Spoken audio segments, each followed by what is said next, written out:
Hello friends, electrostatics का एक question भेजा है एक स्टूडेंट ने, जो मैं आपको बता रहा हूँ कैसे इसका सॉल्यूशन होगा। ये दो चार्जेस दिए हुए हैं और दोनों पे जो चार्ज है वो प्लस क्यू है और इनके जो मास है दोनों का वो m दिया हुआ है। दोनों के बीच की डिस्टेंस 0.1 मीटर है। चलो मैं इसको कुछ भी r मान लेता हूँ, r डिस्टेंस है और दोनों के बीच में कोफिशिएंट ऑफ फ्रिक्शन म्यू दिया हुआ है। आपका क्वेश्चन है कि for what value of mu system remain in rest, कि वो म्यू की मैक्सिमम वो वैल्यू बतानी है जिसके लिए कि सिस्टम क्या रहेगा, रेस्ट में रहेगा। तो देखो एक्चुअली क्या है कि ये जो दोनों चार्जेस हैं दोनों पे सेम चार्जेस हैं तो एक दूसरे को रिपेल करेंगे, तो इनके बीच में जो फोर्स लगेगा वो इलेक्ट्रोस्टैटिक फोर्स होगा। सबसे पहले फोर्स लगाना शुरू कीजिए आप लोग, कौन कौन से फोर्स लग रहे हैं। अगर आपको रेस्ट में रखना है तो नेट फोर्स को जीरो बनाए रखना पड़ेगा। फ्रिक्शन इतना होना चाहिए, कोफिशिएंट ऑफ फ्रिक्शन दिया हुआ है वो इतना होना चाहिए कि वो नेट जो है फोर्स को जीरो कर दे। तो जैसे ही दूसरे को रिपेल करेंगे तो ये इलेक्ट्रोस्टैटिक रिपल्सिव फोर्स लगेगा। अच्छा, इनके बीच में एक ग्रेविटेशन फोर्स भी लगेगा जिसके कारण एक दूसरे को अट्रैक्ट करेंगे।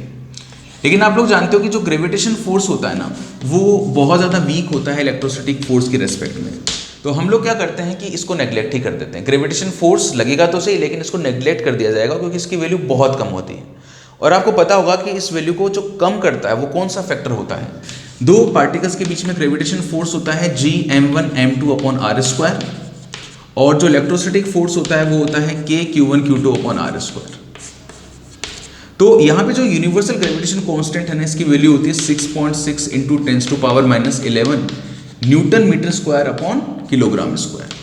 और जो K होता है दो चार्जेस के बीच में जो इलेक्ट्रोस्टैटिक फोर्स कांस्टेंट होता है इसकी वैल्यू होती है 9 × 10⁹ newton metre square upon coulomb square. देखो ये जो है ना K, इसका जो 10⁹ है ये इसको बड़ा बनाता है और ये जो 10⁻11 है ना ये इसको छोटा बनाता है। ठीक है ना, ये इसको छोटा बना देता है, ये इसको बड़ा बना देता है।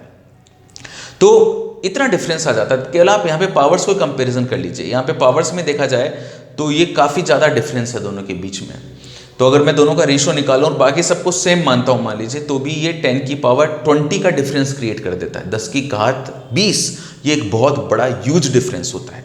इसीलिए हम लोगों ने क्या करा, इलेक्ट्रोस्टैटिक फोर्स की तुलना में ग्रेविटेशन फोर्स को नेग्लेक्ट कर दिया।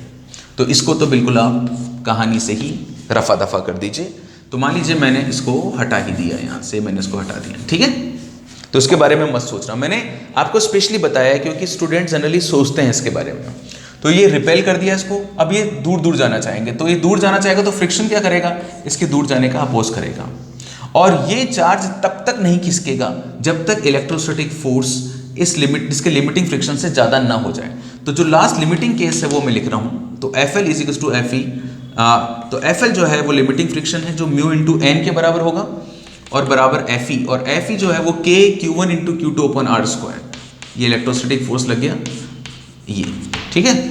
अब ये म्यू × n और n बराबर कितना होगा, mg होगा क्योंकि इसका नीचे की तरफ mg लग रहा होगा इससे और नॉर्मल रिएक्शन ऊपर की तरफ होगा। तो नॉर्मल रिएक्शन को लिख सकता हूँ मैं mg, k को लिख सकता हूँ मैं 1/4πε0 और Q1 × Q2 ये Q² हो गया अपॉन r²।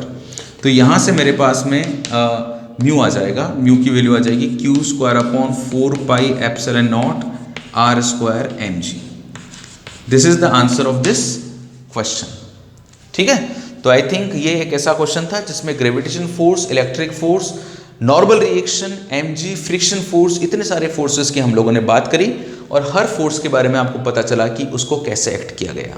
आपकी जो भी प्रॉब्लम हो आप मुझे भेजिए और देखते रहिए physics with Arun God, with Arun Prakash God. God bless you.